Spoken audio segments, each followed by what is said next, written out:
Bubuksan na daw ulit ni Ombudsman Remulla ang mga reinvestigation sa lahat ng mga drug war deaths noong panahon ni Duterte.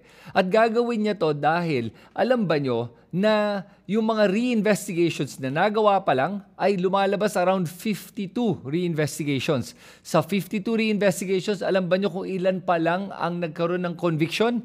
5. Ganun kababa. So imagine nyo to, libo-libo sa ating mga kababayan ay hindi pa nakakakuha ng hustisya sa mga ginawang pagpatay ng ating mga kapulisan nung panahon ni Duterte. At sa video na to, pag-uusapan nga natin itong mga kasinungalingan na sinabi ni Duterte, itong mga propaganda na pinapalabas niya para magkaalaman na tayo kung ano ba ang kasinungalingan sa katotohanan, para i-break natin itong mga myths o mga propaganda na kinakalat ni Duterte. So unang-una, sabi ng ating kapulisan nung panahon ni Duterte na there were only 6,000 deaths during the drug war. Pero according to various human rights groups, lumalabas ang mga napatay nung panahon ni Duterte ay around 30,000 Filipinos. So sino ba nagsasabi ng katotohanan dito? Kasi ang mga trolls, pinagkakalat nila na paano daw magiging 30,000 kung 6,000 lang daw ang nireport na ating mga kapulisan. Well, ngayon, sinabi na nga ni Ombudsman Remulla na lumalabas 95% ng lahat ng mga drug war deaths ay walang police records. Ngayon kahit sabihin na nga natin na take natin yung conservative number na 30,000, ibig sabihin po nun ay 80% ng mga drug war deaths ay walang police record.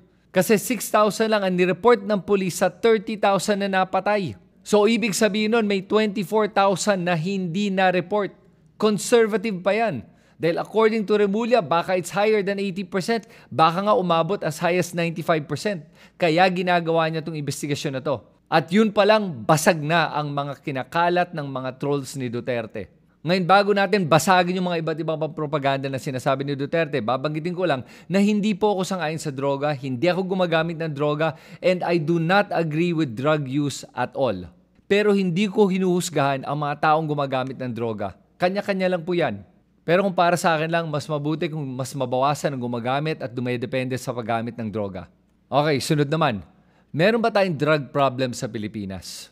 Para malaman kung meron tayong drug problem sa Pilipinas, titignan natin kung ano ba yung global average of people who use drugs sa buong mundo. At according to the United Nations World Drug Report in 2022, yung global prevalence of drug use is at 5.6%.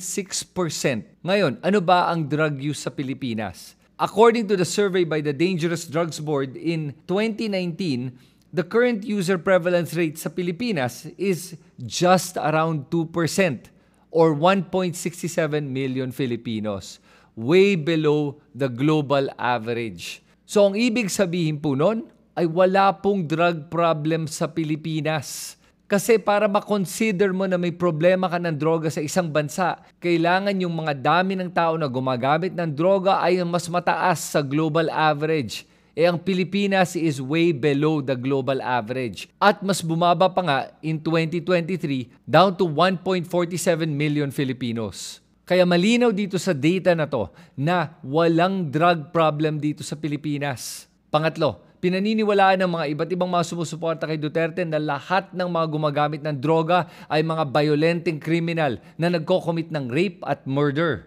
So ang tanong natin ngayon, ilan ba sa mga gumagamit ng droga ay mako-consider natin na violente o kahit man lang problematic? According to the United Nations Office on Drugs and Crime, in 2018, only 11.6% are considered to suffer from problematic drug use.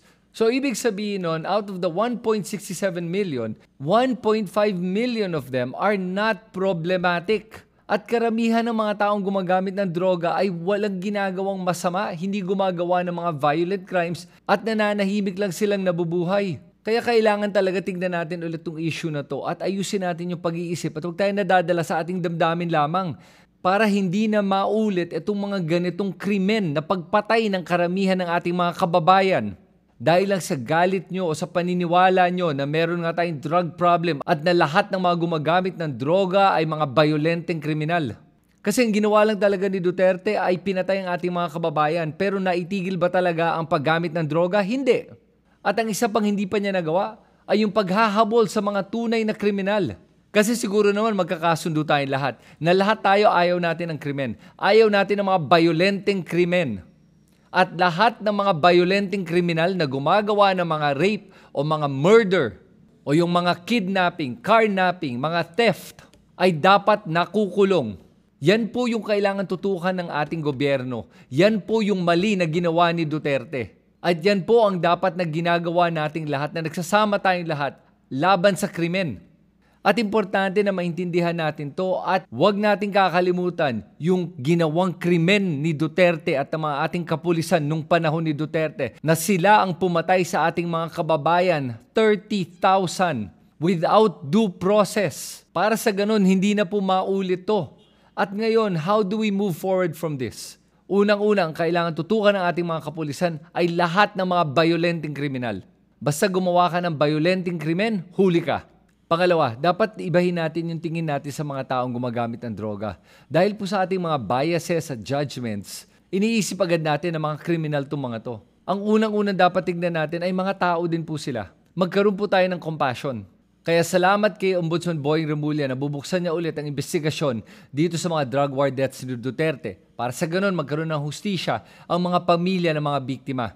At para sa ating lahat, sana po natuto tayo na mawala na yung ating mga biases, mga judgments natin, at hindi na tayo maniniwala sa propaganda na kinalat ng dating administrasyon. Kung gusto mong malaman at maintindihan kung ano ba talaga ang drug policy reform at bakit ito mahalaga sa ating bansa, follow at tekalang.ph sa Facebook at TikTok para sa simple, malinaw at makabuluhang diskusyon tungkol sa mga issue ng droga na madalas hindi na pag-uusapan.